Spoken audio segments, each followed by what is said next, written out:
Welcome back to the Minorities Report, episode 13, which, if I remember correctly, is like an unlucky number, at least in like Japan when it isn't 4. Or is it like, isn't that like a superstition? Like Yes. 13 on like a hotel is like bad luck or something? Yeah. It's like it kind of goes along with some of the superstitions, like how in China, like they don't like skulls or imageries of like skeletons and stuff like that. Yeah. So very fitting 13 was bad luck because this is us recording this one again because OBS decided I'm going to record but not your audio. Yeah, So that was weird. Like it recorded the video but not the audio. When you first told me that, I was like, "What?" And then I looked at the video and it looked at yeah, OBS. I thought probably it didn't process properly or something happened when you uploaded it. It's just like OBS told me devices not connected. I'm like, what do you mean devices not connected? Like, and then I found out the device was It's in like fact not connected. The audio, like for so I had to switch the audio, and that's why we have had to redo it because I had to like apparently reassign the audio driver. So here we go. yes, so and that's our explanation of why we didn't release one this week. Uh, last week of May. So there we go. Stop hassling us. Um, but for this episode, we're just going to be talking about two films which we previously mentioned we were going to talk about. A good film that we liked and a film that we definitely did not like. Um, I guess we could start with the one we did like. Yep. So the first film that we looked at was Color Out of Space. It is a adaptation of a H.P. Lovecraft story of the same name. It's not the first one, but it's the most recent adaptation back in 2019. Yeah, and It's this one had a starring Nick, budget. and this one had a budget. Yes, Yes. it starred. It stars Nicholas I'm Crazy Cage in a good role. This is Nick Cage when he's utilized correctly, not Nick Cage in like Willy's Wonderland where he's just like, I'm just here to get a paycheck. I'm not saying anything in this film. Like there was nothing about that movie that you know what I regret not watching that movie because Thunder Force was so much worse. Oh my god, it was so boring. Like nothing happened in that movie. Yeah, I originally suggested because the Colorado Space and Willy's Wonderland both star Nick Cage. It's like, why don't we do that? We'll do a comparison of a good Nick Cage film and a bad Nick Cage film.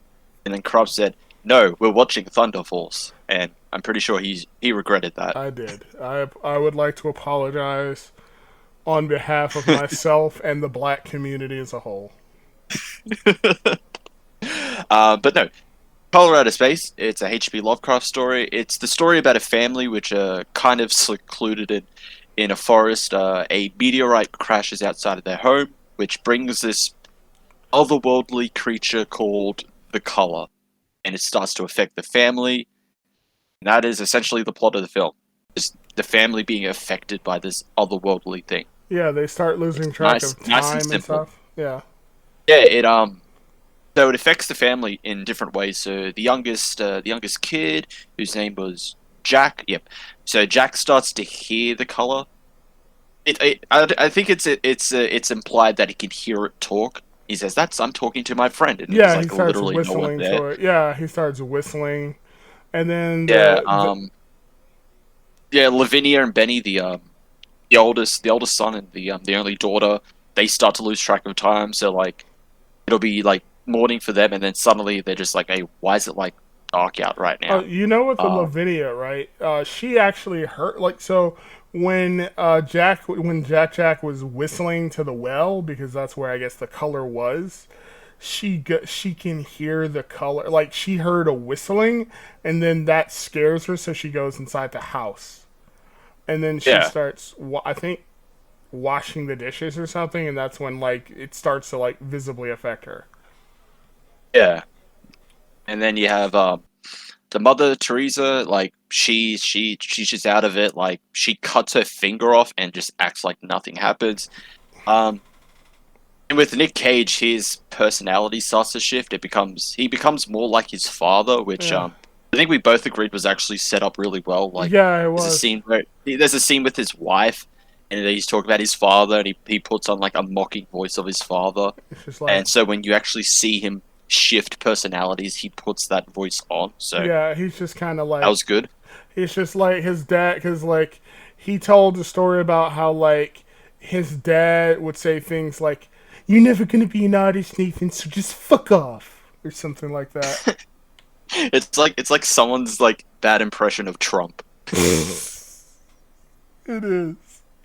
It is. It is. Um, But yeah, that is essentially just like the film. Like they're all being affected by this otherworldly being. Um, there isn't really a when we originally talked about this, Yeah, there's not a there isn't really protagonist. yeah, there's no real protagonist. It seems like the character Ward, who is a hydrologist, he's testing out the water for and surveying it for a development for a dam. Yeah, It seems like he's the protagonist, but he's only in like the start of the film and then the end of the film. yeah, he doesn't really do much except bear witness to events that actually happen, but he doesn't really have much of an effect on the overall plot.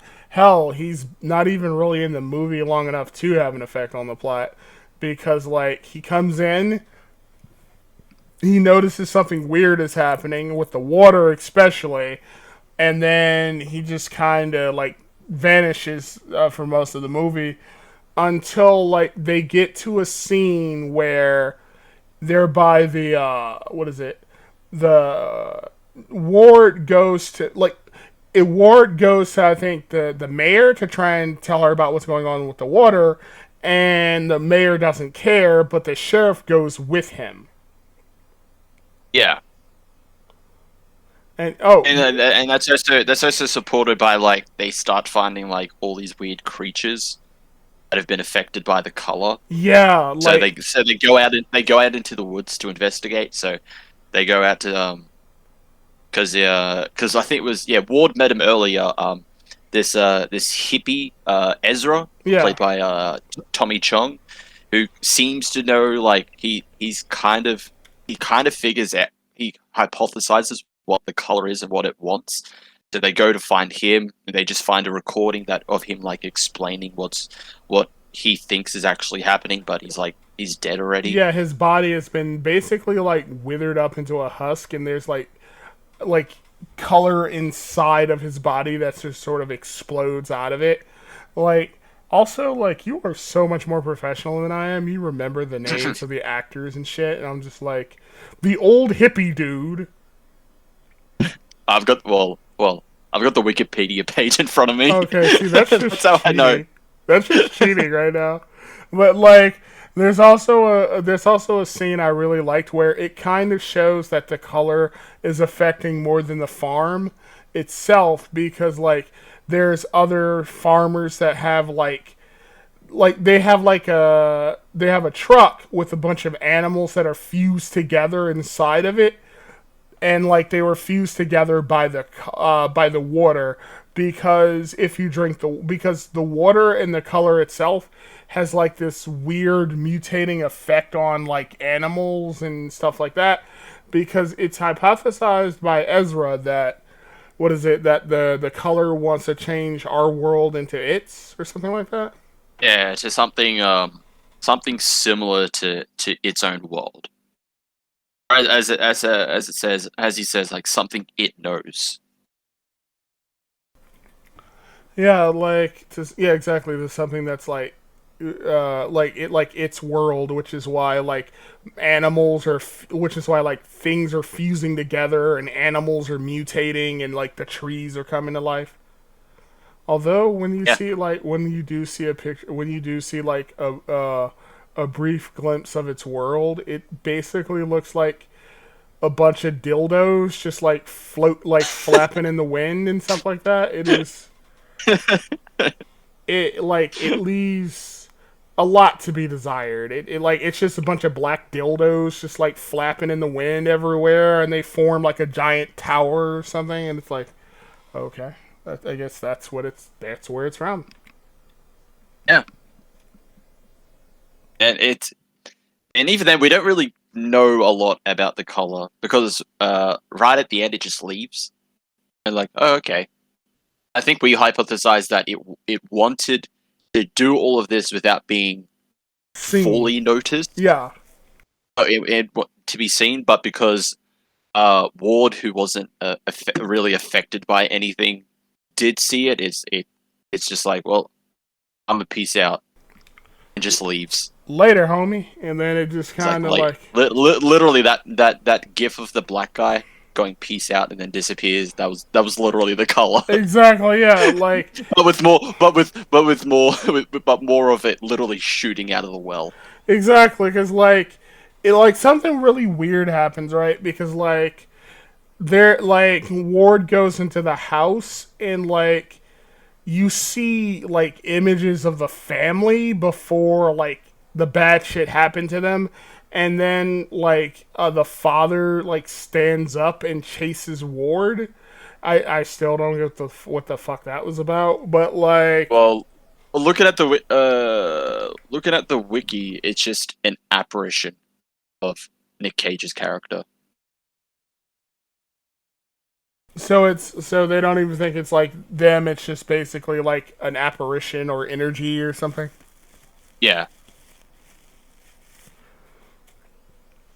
It's like also what happens to the family members is kind of interesting.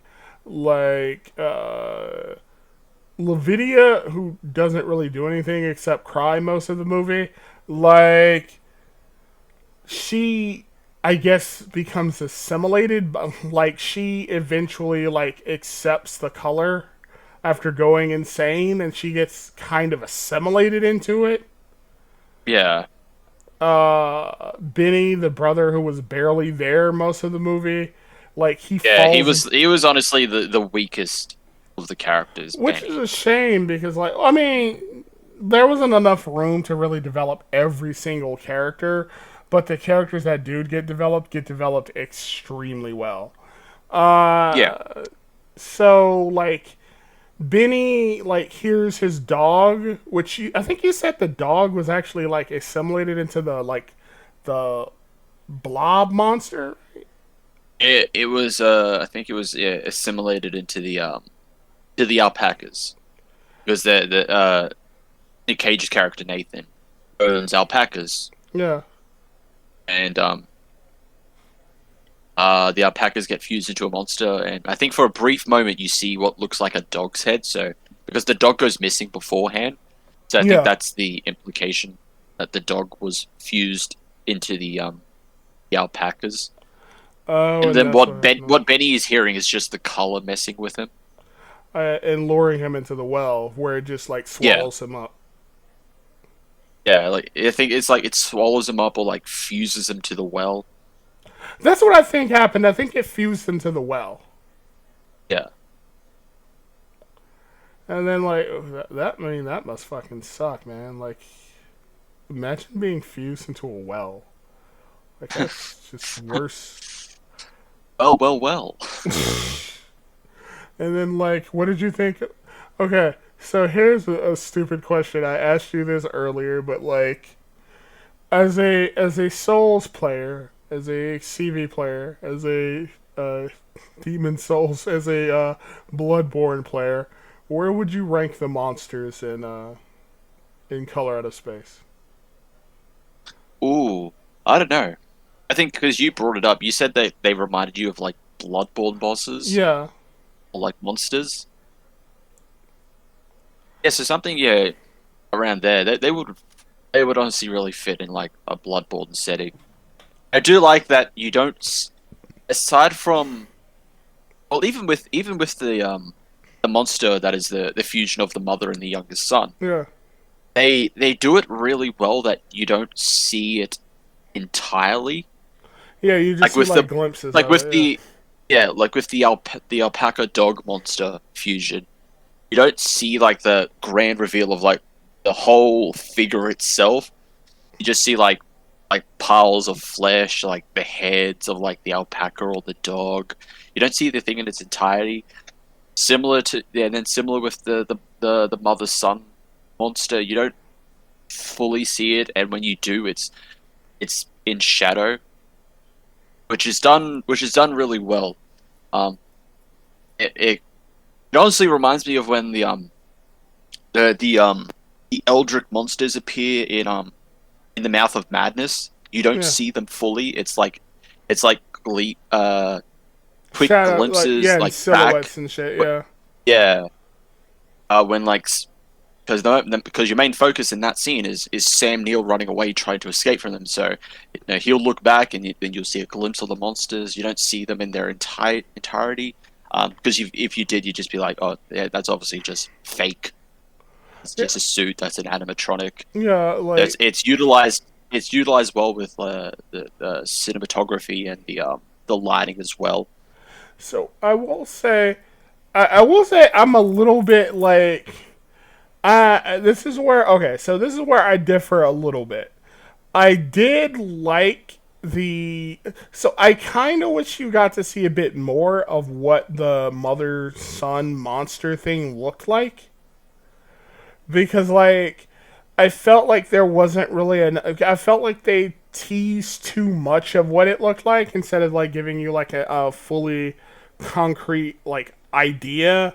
I kind of just wanted to know more of like what I was actually looking at, because I'd see like an old lady's face, then like you saw the little boy's face when he fully transformed at the end, but like I wanted to see more of it. Also, it didn't even look like it was about to eat her. It just looked like it was like throwing up on her like this. Like that's basically. I think Yeah, that's the only kind of thing I wanted to just see like a little bit more of it. Also, what did you think of the tree monster, the random tree monster that just picks up the guy, like I guess stabs him to death? it's very very Evil Dead. Just, no Very tree Evil rape Dead though. with it. No tree rape. We gotta watch that movie together, Chris. Wait, have you already seen it? I haven't seen it in ages. The Evil Dead. No. Oh, we gotta watch that movie. I'll tell you why I haven't watched. Like, we gotta watch that movie because, like, way back when that movie came out, I was like a pussy when it came to like gore and horror and shit like that. It's like I don't want to see it because there's too much gore. I don't want to see it like it's too gory, and I'm like, oh my god, I can't believe how much I was a pussy when it came to like gore and movies and shit. All right, let's see. So, what like did you? What are your pros and what are your cons for the movie? Like, what are some things you liked and what are some things you don't like? I don't think there are any cons with the film. It is a slow burn, but it works. Yes, it Um, does. um, just to build up like the family, like what's happening to them and all that. It works well as a slow burn film. Uh, Now I just like I really enjoyed just everything about it. I'm a sucker for like H.P. Lovecraft stuff, Lovecraftian like influences and all that. Like you know, Bloodborne And is a good example because that has Lovecraftian influences in there. Literally, second half of the game is just yeah. You thought the first half of the game was just werewolves and crazy people. Well, watch out, fucking beings from different worlds. it's like, yeah, like that actually kind of surprised me about Bloodborne, because I thought it was because like I knew it was about the blood that was like mutating people and turning them insane, but like I didn't think it had to do with like Cthulhu and all this other stuff like that. Like this like reminded me like yeah, this was like a really good horror. Also, I'm looking forward to, also I hope that like there is a connection between this and like the Dunwich Horror, which I don't know if he's actually going to work on that or not. I mean, I hope he does Well, because like yes. this, So Richard Stanley, yeah. who directed and co-written it, he wants to make a trilogy of Lovecraftian adaptations, and um, the next one he wants to make is the Dunwich Horror, which we do get a reference to Dunwich. And we talked about this before. I kind of wish it's going to be its own thing. I don't want it to be a big universe, but I wouldn't have a problem with it if it's a connected universe. Um, and because I'm just sick of everyone trying to do cinematic universes like Disney. Like, yeah, Marvel, because like that's how you got like the Dark Universe. Yeah, the failed Dark Universe. Like, yes, let's make a cinematic universe out of fucking the Universal monsters. And that's how you got the DCEU. What's funny about that is like even like Jess really doesn't like the like I mean, he's okay with them, but if I remember correctly, he doesn't like things connecting. He prefers like a lot of standalone stories. Like he likes like a self-contained story that doesn't have to tie into anything else.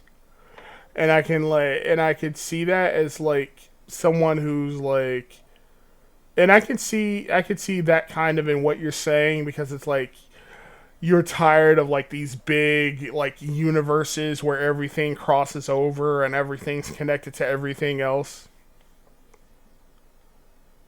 Is Yeah, that that's understandable. Yeah, yeah, like I is mean, that kind of you where could you're also at? still do yeah, well, yeah, kind of, yeah. I was gonna say you could also still do something that is standalone, but then also connects to something else. Yeah. Um, the M Night Shyamalan film Split, that was self-contained until right at the end. It's just like, oh shit, this is part of the Unbreakable universe. Yeah, and then it leads into Glass. Yes, like that's just a little, just like, oh, it's part of Unbreakable. That Bruce Willis is a superhero that's his weakness is water. Yeah, and then he drowns in a puddle. It's like Yes. I'm like, What a way to go. you know what was disappointing about that? Like I hate how that movie like built all this anticipation up. It's like, oh my god, like we're gonna see like this sort of interesting take on like superheroes and supervillains, and then like they spend most of the movie inside of the hospital, which is like hours and hours and hours, and then it Yeah. ends with like the dude dying in a puddle of water. Hmm. Then Mr. Glass just like gets like killed by like the beast. It's like, well, that was That boring. was something. Yeah, so what would you rate Color Out of Space? For Out some of, I reason, don't know, out of 10. what? Out of 10. Honestly, I thought you at first I thought you said Colorado out of space. I was like, what the hell is that? The El Dorado out of space. The El Dorado out of space. Um, I would rate it a solid 9. What about you? Um, I would give it I would give it an 8. 8 to 8.5. 8.5. It's a good film. I would recommend it. You know what? I'm gonna go with that. 8.5 to 9. Yeah. Oh, It is a good film. We have Nick Cage in a role that is actually good for him. he's But actually likable. every once in a while he'll have a good he'll have a good film that he's in. You know, Mandy, and now this one. Okay, what is Mandy? When he doesn't need to pay for his mortgages. What's Mandy? I haven't seen Mandy in ages. I'll look it up. But like, I think the simple it's pretty much like a revenge film. So uh, Nicolas Cage's I think it's like girlfriend or wife. Mandy is kidnapped by a cult and killed, and it's just his story of like going out to get his revenge. Oh, so it's like what was But this? like the setting is like really like uh because it's a psychedelic horror film. There's like really like otherworldly like thing, like the scene where like Mandy's with the cult leader. It's like the whole like area, the whole scene is just bathed in red. Oh, that sounds. I think I've heard of that. That sounds interesting. That sounds really interesting. I like that concept. Like the whole area is just bathed in red. Yeah, I think it's just for I think it's just for that scene, but it's like it changes because it's psychedelic, so like it has an otherworldly feel to like the setting and all that. Ooh, There's I like like one there's that. like one I think there's like one moment where he's making weapons to use. He's like making this like axe that seems to look like just like pure steel, but he's like designed it as if it's like some alien weapon. It's like okay, I'm on board. And this is Mandy. I gotta watch this. This sounds interesting. Yeah, Mandy. Mandy, right? Okay, I gotta watch this. This sounds really interesting. I kind of want to watch this now. God damn And you! looking at fucking Frodo Baggins produced it. Elijah Wood. Are you serious?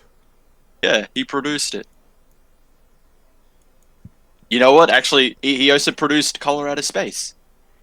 Oh my god, they added pronouns to fucking to the League of Legends wiki. Are you serious?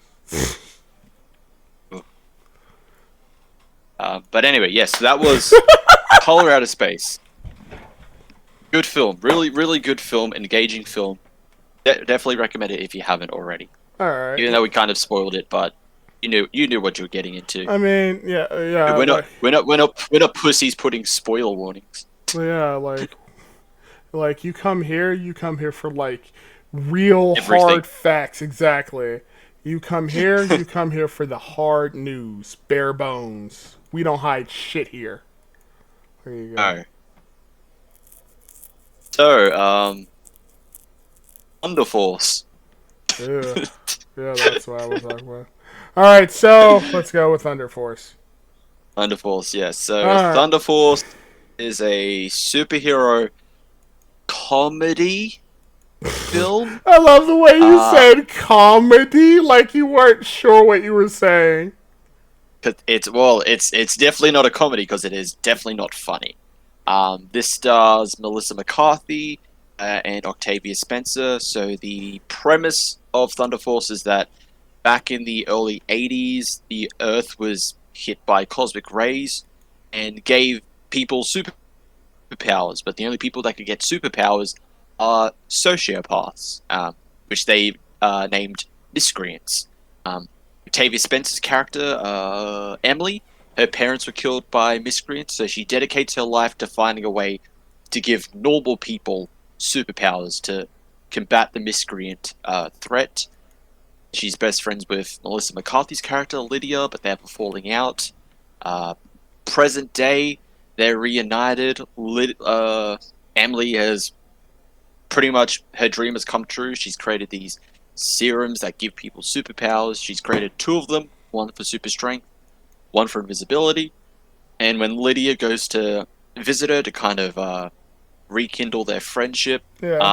she accidentally injects the super strength serum into herself, leaving invisibility for Emily. Okay. So Let me talk about. the two have to team up and fight against the king, a corrupt politician who wants to use the miscreants to rise to power. Let me talk And about that how. is the plot. Okay. Sorry, I keep interrupting you. I'm sorry. Go ahead. That's all right. I'm done All there. right. Sorry about that. I was just so annoyed by this. So let me talk about how irritating this fucking plot is, or how it starts. Right. So so Lydia is this like screw up, and who's Octavia? What is Octavia's character name? Like Emily. Emily. Yeah, Emily. Emily is this like run of the mill kind of nerdy, like nerdy good girl who does everything she has to because she's determined to fight the miscreants, right? So when she visits Emily, like she wastes spills something on Emily's dress, and then Lydia like goes into the room, that's conveniently placed next to her office where the super secret formula is happening. And then she gets injected in the face by like the super strength formula. And apparently, and it's so, and then when like Emily finds out that her life's work, because it took what, like 5 or 6 years to create one of those things that could give you like Yeah, superpowers. it's yeah, like yeah, 2 to 5 years. Yeah, I think. Yeah, like Emily, when Emily gets angry, she sounds like mildly annoyed. She's like, "I can't believe you did that. You ruined my life's work." And like Octavia Spencer is like, is that her name? Spencer? Octavia Spencer? Octavia Spencer. Yeah, Yes. Octavia Spencer is like a great actress, or at least a good actress at the very least. Oh But yeah. then, like, when She's you, she's not perfect at everything, aka Ma. She was not good in that. but then, like, but then this shit though, this was just awful. Like, oh my god, man! Like, this was just awful. It wasn't funny. It like when she was in this, she just sounded bored and half asleep. Yeah, it felt like because apparently Melissa McCarthy and Octavia Spencer are friends in real life. Yeah, So it felt like she only did this because her friend asked her to.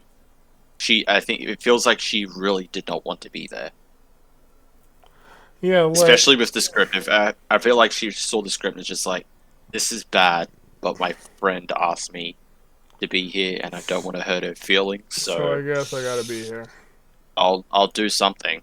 I won't give my fucking like award-winning performance in this. I'll like be half asleep and pretend I care about what's happening.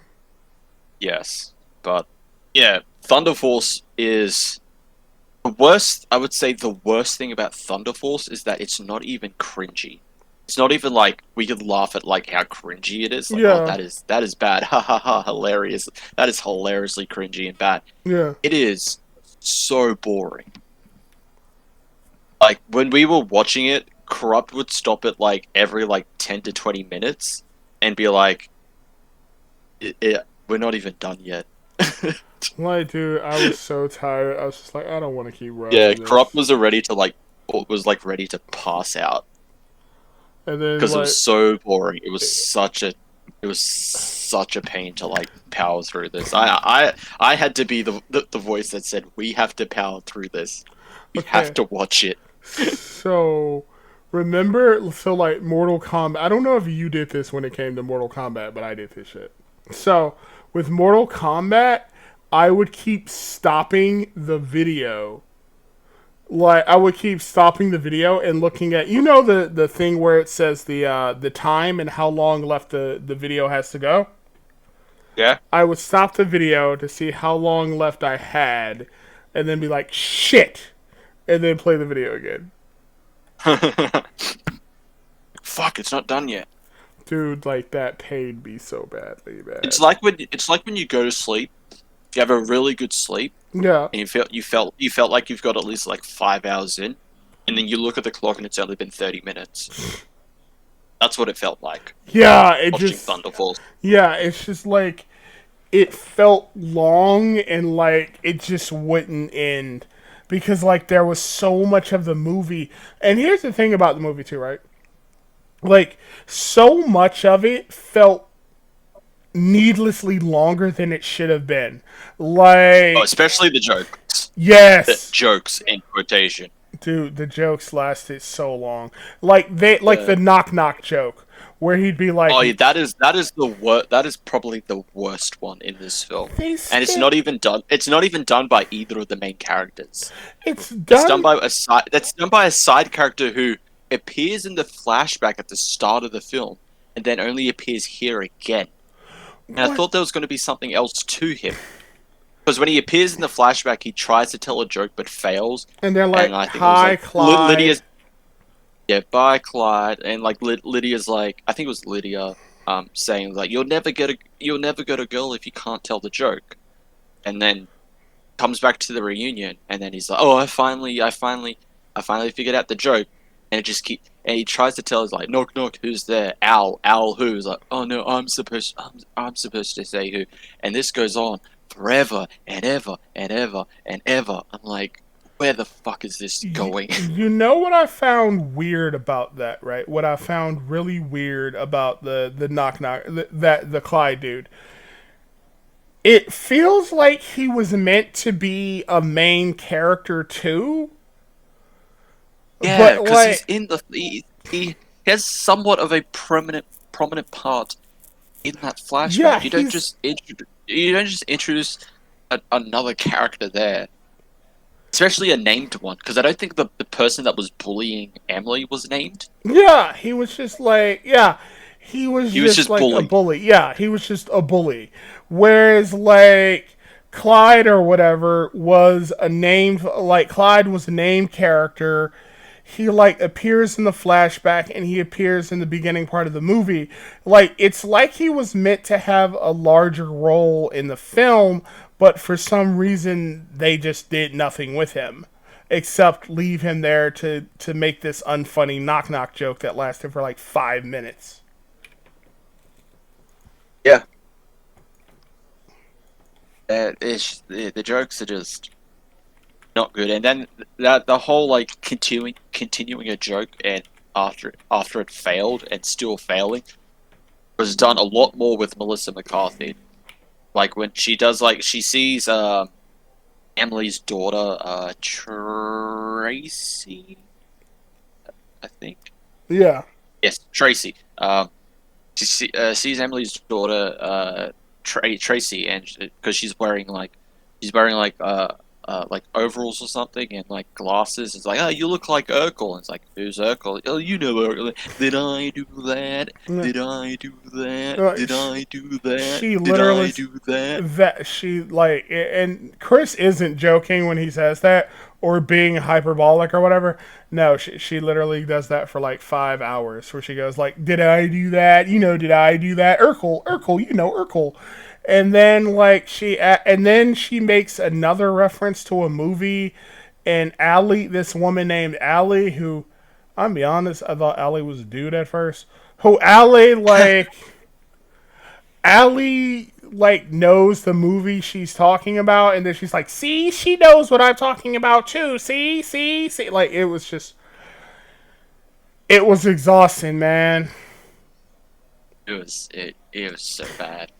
And also and there was also the forced relationship between Emily and Jason Bateman's Lydia and Jason Bateman's character, the crab.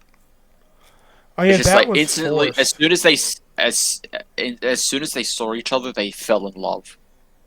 And it just Like they felt just saw so. each other. And they're giving each other They're giving each other fuck me eyes, and like that's only a thing because it would factor into the plot later. Wait, It did you only say exists fuck because the me plot. eyes? Yes. Oh my god, I can't believe you said fuck me eyes. Like that relationship was so forced because the plot needed that to happen because it would factor into um the end of the movie of like them getting into the building to stop the king and that's another thing we're talking about miscreants. Their powers are so basic and so are their names are like Laser. laser. She shoots lasers. That's it. The king just has super strength, so just like What? Lydia. You know what I felt was weird about that? Like his so whenever he got ready to use his powers, right? His eyes would do this really weird shit with like they like change colors for some Yeah, reason, and like I think they'd grow like slits or look really like demonic or something, and I was like, oh, what, he must have some like really insane power, but no, he just has super strength. That's it. he just has super strength as well.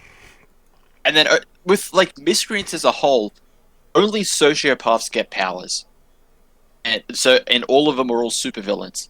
How have they not taken over the world? Is their only weakness fucking guns from the fucking police force. Like, bam, Exactly. we got him. We miscreant dead. Like, if fucking laser, as lame as that name is shooting lasers. Like Like, seriously, come on. Like, how is the world like pretty much apocalyptic at this point? that's what I was. That's Like, what I couldn't. how's it still normal? That's what Like, I aside could. from the fact that's the weird thing. Aside from the fact that it's a common thing that there are sociopaths with superpowers and that they are supervillains, the world is normal. The world is just like normal, like present day. That's what I couldn't get. That's what I couldn't understand either. It's like if they have superpowers, right? Then why hasn't the world been like divided into like little kingdoms between like each sociopath? Because like only sociopaths have powers, and all we got were like what, two miscreants Yes, and the a guy. crab does not count. Yeah, he was mutated by a radioactive crab who pinched Yeah, him in so the balls. that's another thing. They're not consistent with how people get powers, with how miscreants get powers, because the crab is labeled a miscreant, and then he corrects him. I'm technically half miscreant, which is also another lame joke. It's like, did he say he's half Korean? Oh, he said he's half But Korean. and, but like his thing was that he was swimming in the ocean, but he didn't know that it was also illegally being used to dump radioactive Yeah, waste, and that waste mutated a crab or a lobster, and that pinched him in the balls, and yeah, that turned his arms into crab arms. and So so cosmic rays can only give sociopath superpowers, but also other things can give people superpowers. so like, which really doesn't make any sense because you've established that like people got powers through cosmic radiation. Like you've already set up this premise that like this is how you get superpowers, and Emily actually had to work on some method of gaining superpowers for herself because they aren't, and apparently they are, since they aren't natural to a person's body, like they had to go through training to like to utilize them and adjust their body to them. Yeah, and the only reason why the whole like half miscreant or half creant thing exists is because plot, because Lydia needs to convert the crab over to their side so they can find a way into the building. You see, he's not really a sociopath. It's like, well, yeah, because he's not actually a miscreant. Yeah, he's just a guy who got It's mutated like by like a radioactive crab. that's how she tries to justify her being with the crab to Yes, that Emily. yeah, he's not really It's a like miscreant. he's not really a miscreant. He's not a sociopath. It's like, well, yeah, because he's not a miscreant or even a half creant. Yeah, he's just a guy who got mutated by a crab. Yeah, and then also the serum out of nowhere. Tracy, Emily's daughter, gets super speed because apparently there was a third serum that is never mentioned in this film. Because Emily makes a point of saying she only in like the 2 to 5 years she was able to develop them. She's only been able to make super strength and invisibility. But like out of nowhere, literally a Deus Ex Machina, Tracy takes a super speed serum and has super speed. And it just feels so like forced and out of nowhere. And there was no build up to this. Like there was no build up of like, oh, like Tracy also wanted to be a superhero as well. She, inspired by her mother, she wanted to be more like her mother. I mean, even though she pretty much is mu- just like her mother, Yeah, I like mean, for the most part. basically she's just a copy and paste of her mother. Like, there's nothing Yes, particularly interesting or unique about her. The only difference is that she plays Fortnite. That's it. terrible frame rate Fortnite on an iPad. Exactly. And they're both using And default characters anyway. Yeah, you're really yes, kicking ass with your default character. yeah, hell yeah, yeah. but yeah, like, and there should have been, if someone actually used their fucking mind, their brain, like writing the script for this film, or just writing the plot, there should have just been early on a mention of a third serum that wasn't perfected yet. It isn't ready. And Emily thought, well, that should be fine. I would have super strength and invisibility. That should be enough. Yeah, Um, if we need the third one, we'll take it when it's finished. And just make a mention of it. Build up Tracy also wanting superpowers as well, wanting to be part of the team as well in a more direct approach instead of being like just on comms. is this And is then her like, and then you have the reveal, like she comes in, she has super speed, she helps them save the day, and explains that uh, uh with she quickly finished like the formula, like it was close to being finished but wasn't ready, but she was able to finish it in time and quickly take it to help them. Like, that's it. all right? No, they couldn't even do that. Okay, Chris, got a question for you. Yes. Is it just me, or did like the invisibility power just feel like it came out of nowhere? Because it's like not like you have super strength and endurability, and then you have, I guess, super speed and invisibility. I'm just like, why invisibility? It just felt like such I a mean, weird there'd be power out of benefit. nowhere, you know? It'd be Yeah, there'd be benefits for that, but like it's hardly used properly most of the time. Yeah, like there's Because a when she uses it, she still talks normally. So the fucking the antagonist can still hear her. The whole point is like you don't want to be seen, but you also don't want to be heard. yeah, and it just 'Cause like it gives away the element of surprise. and like her fight with Laser is really lame because I couldn't follow what was going on. It looked like she was being electrocuted, but then she wasn't, but then she was. Like I just couldn't follow what was happening with that fight the entire time. It just felt like confusing and out of nowhere. Like, Yeah, for example, right? Like Laser would shoot her, and then like her body, I guess, would be electrocuted. I guess whenever Laser shot at her, it short circuited her invisibility, so she would become invisible again. But then it was kind of hard to follow that because like the movie didn't do that good of a job of explaining like what exactly was happening. yeah, And it's just like the movie itself was like so confusing, and the jokes, oh my god, like Chris, the jokes were uh, they were so bad, bro. I mean, wasn't it so funny that she has to eat raw chicken? Dude, that shit was so gross. They kept referencing that That like was disgusting. that was like that joke was ran into the fucking ground, man. Yeah, This is like, and this then movie like, bad. This movie's terrible. and then they had her with like raw chicken in her mouth repeatedly, and I'm like, bro, I don't want to see that. Why do you keep showing us with like? Why do you keep showing that? Like, oh, I know it's not, I know it's gross, but it's so good. She just kept eating the raw chicken, and I'm like, please stop showing that. Yeah. So Like, rating for this, fucking 1 out of 10. 1 out It's of bad. 10. It was boring bad. I think I gave. You know what? I'm gonna give it a slight change.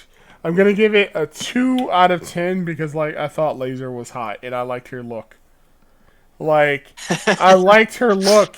She looked like a super villain. Like put her up on screen if you like get a chance. Like Yeah, but yeah.